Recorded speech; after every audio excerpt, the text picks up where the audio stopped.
Hello' viewers, আজি আমি Sunday আউটিঙত গ'লোঁ। ডিব্ৰুগড় ইউনিভাৰ্চিটিৰ ওচৰতে এখন আছে নাইবাৰহুড কেফে বুলি, এখন সৰু কেফে, কিন্তু পূৰা নিট এণ্ড ক্লিন আৰু খানাটো বহুত টেষ্টি। এয়া চাওক, ধুনীয়াকৈ ডেক'ৰেশ্যন কৰি থোৱা আছে। বাহিৰতে এখন মানে জুলনাও দিয়া আছে, তাতো মই অলপ দেৰি জুলিলোঁ। আৰু মানে ভিতৰত অৰ্ডাৰ দিয়া সময়কণ আপুনি এইদৰে টাইমটো পাছ কৰিব পাৰিব। দেখিবলৈ খুব সুন্দৰ, একেবাৰে সৰু কেফে, কিন্তু বহুত মানে চাফা কৰি থৈছে তাত, আৰু ডেক'ৰেশ্যনটো খুব ধুনীয়া। এয়া চাওক,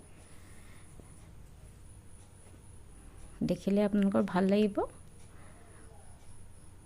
ধুনীয়াকৈ সজাই তোলা হৈছে এইখন, আৰু এতিয়া এইখন খোলা 2 মাহ হৈছেহে, বৰ বেছি দিন হোৱা নাই।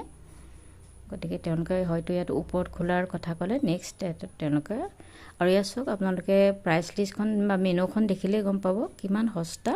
আৰু তাত চবতকৈ স্পেচিয়েল লাগিলে কম্ব' পেকটো বহুত কমত আছে। আপোনালোকৰ ফোন নম্বৰটো দি দিছোঁ।